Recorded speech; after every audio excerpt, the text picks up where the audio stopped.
la situation sécuritaire a un impact direct sur la situation économique et le développement de tous les pays du monde.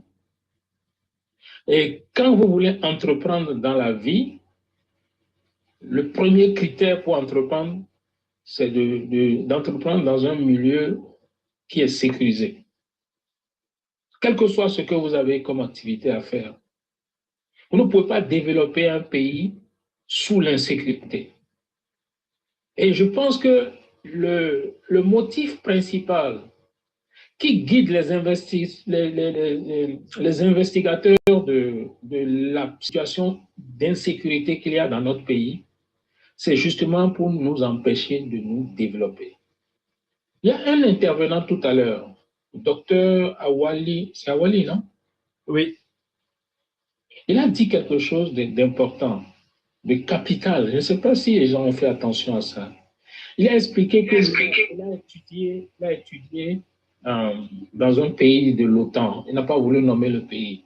Moi, quand il a parlé des critères, je peux lui dire le pays. Je sais de quoi il parle. Je sais de quel pays il parle. Et comme lui n'a pas choisi de parler du pays, ce n'est pas à moi de le dire ici. Mais il a dit quelque chose qui est important. C'est pour pouvoir nous piller, c'est pour nous mettre à genoux, c'est pour nous esclavagiser qu'on nous envoie aujourd'hui la formule de déstabilisation par les activités de terreau-terreau. Je vais demander à tout un chacun de prendre note d'un livre que je vais vous conseiller, que j'ai lu maintenant il y a de cela presque 30 ans. C'est un livre qui a été écrit par un auteur qu'on appelle Alessandre Delval. Le titre du livre seul dit tout déjà. Le titre du livre, c'est Islam et les États-Unis d'Amérique, une alliance contre l'Europe. Cherchez ce livre-là, lisez-le, et vous allez comprendre. Tout à l'heure, j'ai parlé un peu en parabole. J'ai dit qu'il y a des plus grandes puissances qui arrivent à faire des alliances, des opérations d'alliance. Ils nouent des relations avec des organisations de terreau-terreau. Mais on parle là des grandes puissances, pas des petits pays comme nous là. Un petit Bénin qui joue à ce jeu va perdre son pays. Je l'ai dit. Maintenant, revenir pour répondre à ce que Maître a dit. Mais Maître, si vous savez tout ce que j'ai fait, comme vous l'avez dit, je ne veux pas revenir là-dessus. Mais j'ai été chassé du pays, je suis à l'étranger. Et aujourd'hui, ceux qui sont en charge de la gestion de notre pays, il ne faut pas oublier qu'en permanence, eux, ils détiennent une machine de propagande pour chanter et rechanter tous les jours tout le bienfait qu'ils ont dans le quotidien, tout ce qu'ils font de bien pour amener notre pays au sommet du développement. J'ai entendu Patrice Talon dire une fois, par exemple, je ne parle plus de l'Europe, moi, mon idée. Il dit non, il dit non, moi, je ne compare plus le Bénin à des pays africains. Mon idée est déjà au niveau de l'Europe et des États-Unis. Vous vous rappelez qu'il est parti devant le MEDEF en France pour dire que le Bénin va vendre l'électricité moins cher que la Chine aux opérateurs, aux industriels français s'ils venaient s'installer au Bénin. Bon, donc, nous avons des dirigeants qui font de l'intox, qui font de la propagande, qui racontent du mensonge pour justifier le pillage, qui racontent le mensonge pour justifier les assassinats politiques, les emprisonnements arbitraires, l'expropriation des citoyens, comment on appelle, les renvois des gens en exil. En face de ça, nous ne devons pas réagir pour les dénoncer, et nous allons seulement dire non, nous cherchons des solutions. Et il n'y a pas de solution qui soit au-delà de tout ce que j'ai déjà fait, Maître à Dagwe. J'ai déjà fait beaucoup de choses. Et la seule solution pour développer le Bénin, c'est de continuer dans ce sens. Mais je ne peux pas continuer dans ce sens s'il n'y a que l'insécurité sur le plan politique, sur le plan administratif, sur le plan juridique. Il n'y a aucune sécurité qui va au Bénin. Il n'y a pas de sécurité dans aucun secteur. Si vous vendez du piment aujourd'hui qui vous rapporte de l'argent, demain matin, ils vont se présenter devant vous, ils vont vous dire qu'ils veulent faire des réformes, ils vous arrachent ça. Il ne faut pas être fatigué de dénoncer cela. Au moment où nous parlons, il y a la soi-disant démocratie béninoise. Elle a commencé en 1990 à la sortie de la conférence nationale. Elle fait aujourd'hui 36 ans. La plupart des jeunes qui se trouvent sur les réseaux sociaux, qui écoutent, qui sont des activistes, il y en a combien qui ont 30 ans? Donnons-leur même qu'ils aient au moins en moyenne 30 ans. Mais vous êtes sûr qu'ils savent ce qui s'est passé depuis 36 ans jusqu'à aujourd'hui? Si ce n'est pas des gars comme nous qui répétons ça tous les jours, et répétons ça tous les jours, comment est-ce que c'est? La pédagogie, c'est aussi la répétition. Et puis, la dernière intervention, M. Djossou, vous vous rappelez qu'on a insisté sur le paramètre qu'il faut parler des sujets globaux d'économie, de développement, qu'il faut parler de la situation géopolitique mondiale, continentale, régionale pour atterrir au Bénin. Il y avait des intervenants et on ne faisait que parler de ça quand d'autres me ramenaient toujours au Bénin, M. Djossou, n'est-ce pas? Bien sûr, oui. Donc, nous n'avons pas... On ne ferme pas les yeux sur votre préoccupation, maître Adjabé. On ne ferme pas les yeux sur votre préoccupation. Donc, moi, je ne savais pas, mais vous avez déjà travaillé avec mon entreprise. Mais ça ne m'étonne pas. Moi, j'ai rencontré des gens qui ont travaillé dans mon entreprise pendant plus de 10 ans, 11 ans, 15 ans, que j'ai rencontré la première fois, je ne les connaissais pas parce que je ne connaissais pas tous mes agents. Donc, je ne fais rien de mauvaise foi. Et puis, je n'ai rien contre la personne de Patrice Talon. Mais j'ai beaucoup de choses contre son comportement et contre sa vision de la vie, sa façon d'écraser tout le monde, de mettre le pays à genoux. Tout à l'heure, la carte que M. Djossou avait publiée au premier abord, elle est beaucoup plus grave que celle-là qui est là maintenant. La carte que vous avez publiée qui vient des États-Unis. Ça montrait que presque 50% du territoire était déjà contrôlé par les terreaux, M. Djossou. Mais à ce rythme-là, il nous reste combien d'années pour qu'on n'ait plus du tout de pays? Et je suis allé jusqu'à demander, mais nous avons le risque de ne même plus avoir nulle part où aller nous installer pour dire que nous sommes chez nous. Maître Adjabé, je ne pense pas que je puisse faire plus que ça. À moins que je descende pour prendre des armes et puis me battre comme on le fait dans d'autres pays où il y a la rébellion. Mais je ne crois pas à la liberté par les armes. Parce qu'à ce que je sache, les Africains ne fabriquent pas les armes. Ceux qui fabriquent les armes, c'est ceux qui financent les guerres. Et c'est eux qui font tout pour que nous nous battons entre nous pour pouvoir vendre leurs armes. Et pendant que nous nous battons, ils vont aller piller nos ressources. Dernière nouvelle, il y a un gros mouvement rebelle du Congo démocratique qui vient de faire allégeance au groupe État islamique. Il y a moins de 24 heures. Vous savez ce que ça veut dire? Ça veut dire que le phénomène là que vous voyez en Afrique de l'Ouest, qui est la conséquence en fait de la chute du colonel Kadhafi de la Libye, qui est tombé sur les pays du Sahel, maintenant ça descend vers les pays de l'Afrique centrale, vers la côte, va descendre vers l'Afrique centrale. D'abord, de toute façon, il y a eu des attentats la dernière fois au Mozambique. Donc, tout le continent est en danger. Ma question revient encore une fois. Si le continent est devenu un continent miné, c'est où nous allons retourner chez nous, puisque tout le monde nous demande de retourner chez vous. C'est où chez nous? C'est ça ma préoccupation, Ok. M. Joshua. Ok, merci beaucoup, M. Rodriguez. Donc, la carte qui est sur le fond de l'écran, c'est celle qui est disponible sur la page de la diplomatie française. J'en avais publié, comme M. Rodriguez rappelait tout à l'heure, une qui vient des États-Unis, que j'ai publiée, qui est un peu plus large, en tout cas la zone sécurité, ça couvrait un peu plus le Bénin. Mais ceux qui ont de bons yeux ici déjà, même avec la carte qu'on a en face, ça touche déjà Tcharourou. Et si on parle de Tcharourou, on est déjà à Dassa, hein? On est à quelques kilomètres de Dassa.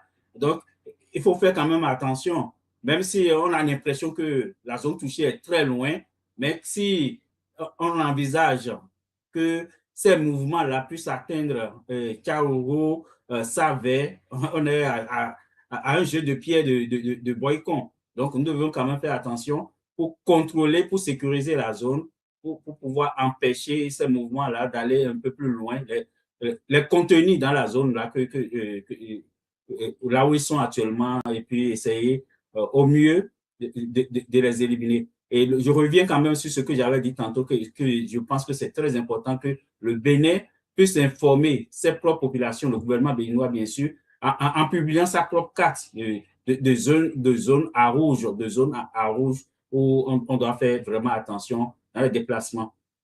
Monsieur Joshua, je vais appuyer un peu ce que vous dites. Est-ce que vous savez qu'il y a déjà depuis plusieurs années, la route qui quitte le Bénin pour rentrer au Burkina Faso est déjà fermée?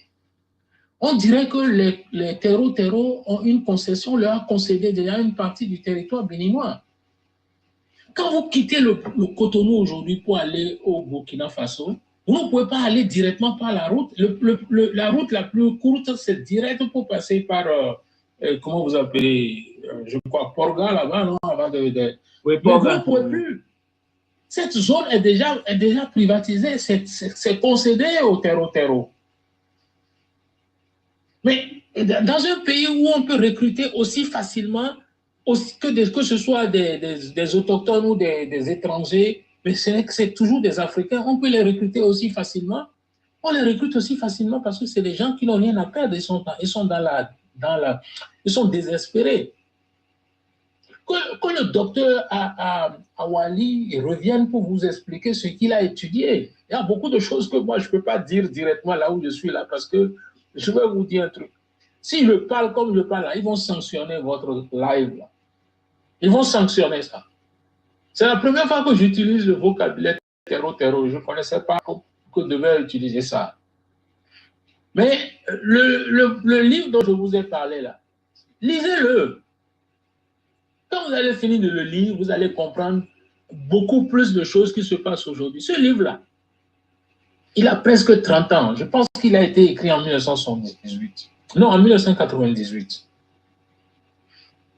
Bientôt, il aura 30 ans. Et l'auteur qu'il a écrit, c'est un auteur que je suis, que j'ai lu beaucoup ce type-là. C'est un spécialiste en géopolitique, Alessandre Delval. Il est un jeune brillant. Lisez-le, vous allez comprendre le monde dans lequel vous vivez. Il y a le docteur a parlé tout à l'heure. Vous pensez, quand on parle de... Est-ce que vous croyez que nous sommes déjà hors de portée pour ne pas connaître une recolonisation? Les enjeux sont beaucoup plus grands que vous ne pouvez imaginer. Quand je vous dis que nous n'aurons nulle part désormais où aller dire que nous sommes chez nous, on ne sera pas loin des situations que nous avons connues au XVe siècle, au XVIe siècle. L'esclavagisation des Africains. Le docteur, là, il a parlé tout à l'heure, il a expliqué. Au moment où l'Europe colonisait l'Afrique, quel était le rapport démographique? Aujourd'hui, là, tout le monde explique que d'ici 2050, la population africaine sera autour de 2,5 milliards.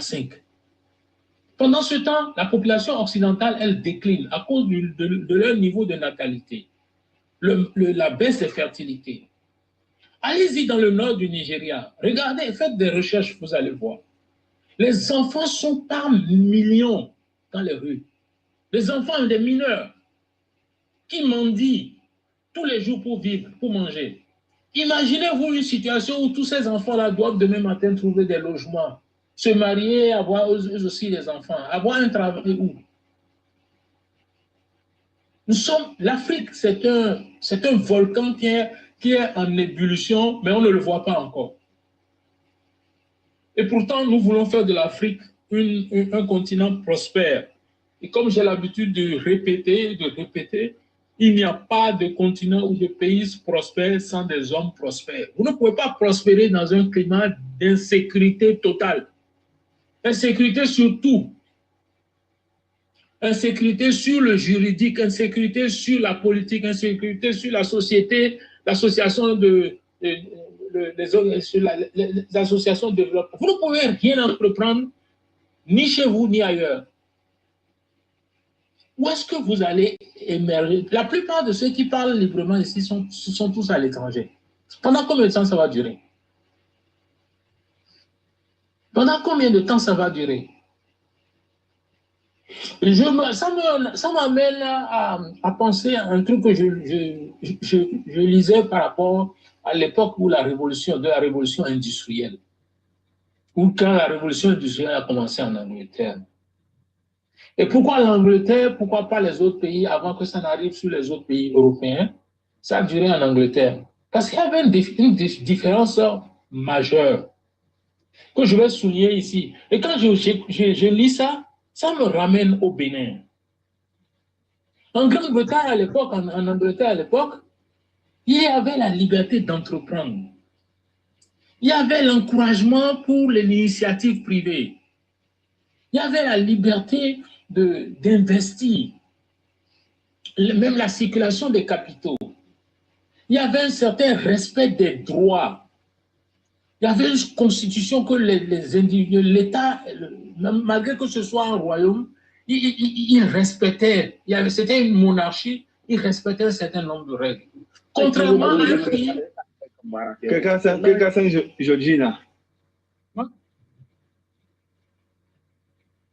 Et qui parle? Non, continuez, c'est quelqu'un qui a ouvert son micro. Contrairement à des pays, par exemple, comme la France, les autres pays européens, l'Allemagne et autres sont venus après, on pouvait vous déposséder de vos biens à tout moment. Parce que le roi peut du jour au lendemain se lever et imposer des taxes. On pouvait vous réduire à un régime de prisonniers ou d'esclaves de façon arbitraire. C'est d'ailleurs ce qui a fait que la monarchie en Grande-Bretagne a survécu comparé à la monarchie française. Et pourquoi les Français ont échoué dans leur monarchie? Il y a toutes ces raisons-là. Mais je ne veux pas qu'on s'éloigne du sujet, je ne veux pas distraire le monde, je veux rester là où le canal dans lequel nous sommes. Mais si nous devons étudier les dangers, les menaces qui pèsent sur nous à court, à moyen et à long terme, moi je vous dis qu'à terme, c'est la disparition de notre pays. Je vous remercie. Ok, merci beaucoup. On va écouter monsieur c'est AES Sien. Ok. Oui. Bonsoir, oui. Bonsoir, oui. Je salue tous les panélistes et tous ceux qui sont à l'écoute. Je ne veux pas rentrer dans les politiques parce que c'est politique étrangère, c'est très prudent. Mais en ce qui concerne l'acte des Tiro, j'ai des témoins à donner là-dessus. Si j'ai du bonne mémoire, les tirs ont commencé à frapper les Bénin le 1er décembre 2021. Et ces jours, nous étions là-bas. D'abord, j'ai fait la transit de mes véhicules via le port autonome de Bénin. Souvent également, j'ai fait des achats dans les différents parcs là-bas. Et l'axe la plus facile et le plus rapide, c'est Porga-Nandiago pour rentrer directement au Bénin, parce que c'est moins économique. Aujourd'hui, on est obligé de passer par les Togo. Ça veut dire que vous devrez transiter à 2 reprises. Vous achetez votre véhicule au Bénin, vous faites les transits au Bénin, arrivez au Togo, vous faites un transit au Togo également. Ce qui nous pousse maintenant à aller faire des achats au Togo. Et il faut reconnaître que la clientèle, c'est pas facile. Avec un client qui travaille depuis 2016, du jour au lendemain, tu pars ailleurs. Non seulement ça joue sur l'économie de la personne, mais également toi-même, psychologiquement, tu n'as pas l'esprit tranquille parce que là où tu vas, tu ne maîtrises pas les clients qui sont là-bas, tu ne maîtrises pas leur collaboration. Bref, la nuit du 1er décembre 2021, qu'est-ce qui s'est passé réellement? À partir de 3 heures du matin, en ce jour, moi, je suis rentré à Porga dans les environs de 23 heures. Donc, je me suis garé devant la douane Bénin Contrôle. Parce que si ceux qui connaissent Porga, Bénin Contrôle, c'est clôturé, c'est bien sécurisé là-bas. Je me suis dit que c'est imprudent d'aller vers la poste parce que s'il y a ces actes, très généralement, c'est les postes qu'ils attaquent. Donc, moi, je suis rentré là-bas, les autres, j'avais 4 véhicules. Et 3 véhicules se sont allés vers la poste de contrôle. Ils étaient dedans, dans leur véhicule. Ils étaient couchés dans leur véhicule. Vers 3 heures du matin, c'était le 2 déjà, parce que la nuit du 1er, à partir du 0 heure, nous sommes au 2. Vers 3 heures du matin, on entend pau. Moi-même, je pensais que c'était des pétards, puisque c'est le mois de décembre. Parce que très généralement, c'est à la douane de Nandiagou, au Burkina, qu'on était exposé à ce genre de situation, mais jamais au Bénin. Je ne pensais pas à une telle situation. On a commencé à attendre les rafales. Papa, moi, je me suis réveillé. Entre-temps, les agents du Bénin Contrôle disent, ces gens-là ont attaqué, comment on dit, la poste ou quoi. On attend. Et si j'ai de bonne mémoire, il y a eu des policiers qui sont tombés et 5 blessés. Parmi ces 5 blessés, il y a un de mes chauffeurs qui était Khalidja Sidibé, près du dispensaire de Porga. Il peut vous témoigner là-dessus. La balle lui a eu sur son tibia. Ils l'ont amené à l'ambulance à Tangueta. L'intervention a eu lieu à Tangueta. Donc, bien avant ça, nous, on voyait les actes de terreau entre Dassari et Porga.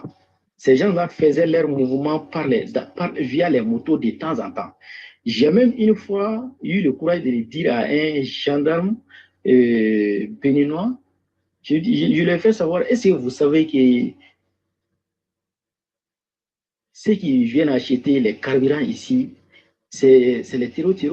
Il dit non, c'est les jeunes qui font les business de carburant. J'ai dit oui, mais ils vont livrer ces carburants-là au terreau dans la forêt au Burkina Faso.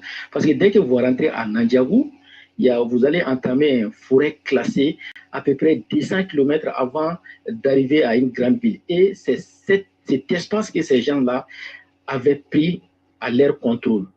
Mais il faut reconnaître, à partir de novembre 2021, ils ont pris la totalité de Nandiagou. Il n'y avait plus d'autorité, il n'y avait plus de la police, ni la gendarmerie, ni la douane. Nandiagou était devenu leur fief. Or, Nandiagou et Porga, c'est entre 70 à 50 km de distance. Donc maintenant, ils ont pris frontière Burkina. Ils font face maintenant au Bénin, mais ils nous laissaient passer, ils n'avaient pas de problème avec nous. Ils demandaient, bon, vous pouvez continuer à passer, ne buvez pas l'alcool, ne fumez pas, ainsi de suite. Mais par fini, qu'est-ce que les gens ont commencé à comprendre? Des fois, ils prennent vos véhicules pour faire des véhicules piégés pour aller bombarder, comment dire, les camps burkinabés.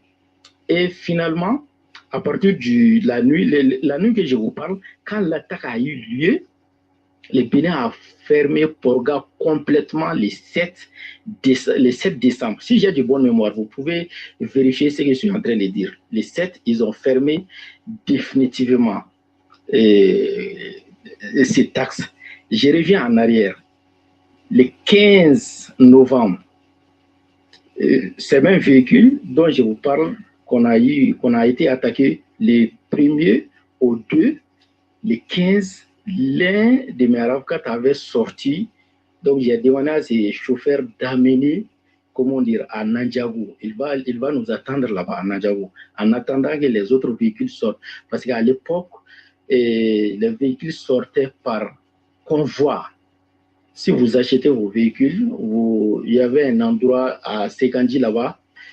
les véhicules sont arrêtés là-bas avant que la douane et Bénin Contrôle viennent terminer avec leur travail. Enfin, les mardis, mercredis, très généralement, c'était des jours du convoi.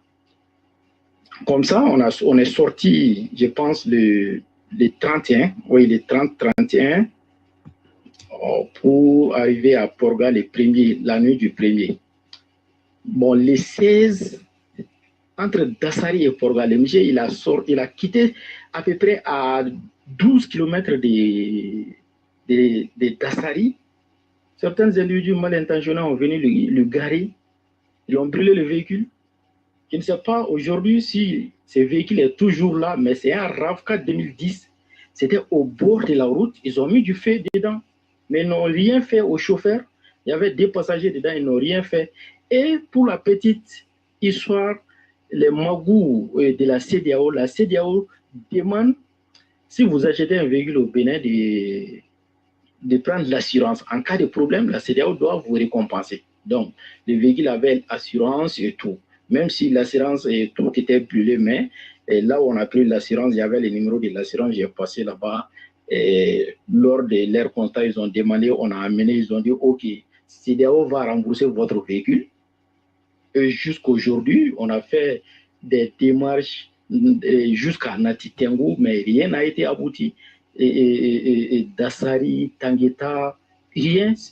Les documents du véhicule, les photocopies du document du véhicule se trouvent au niveau du Bénin Contrôle de Porga.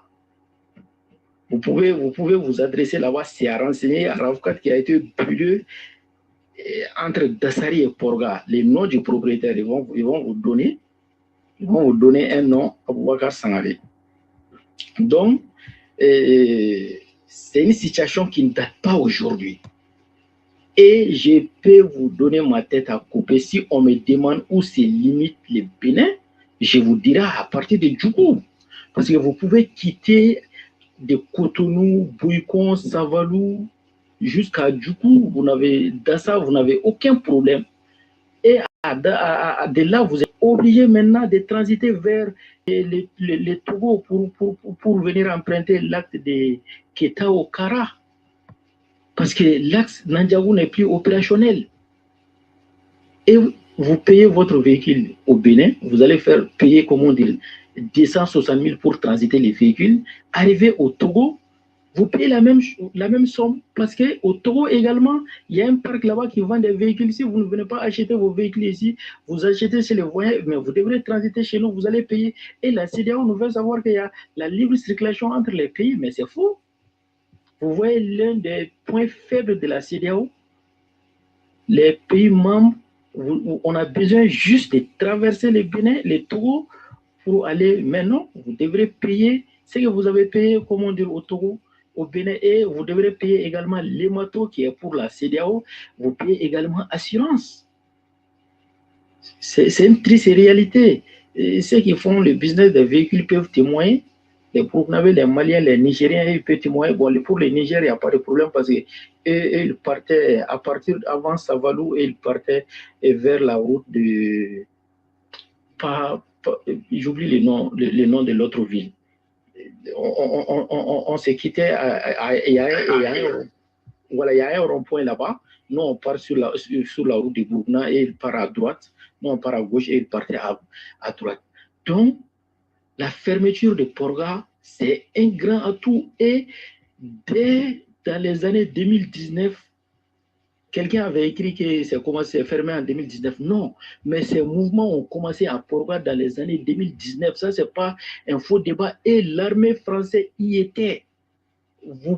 Ceux qui sont dans ces zones peuvent vous témoigner à un moment donné.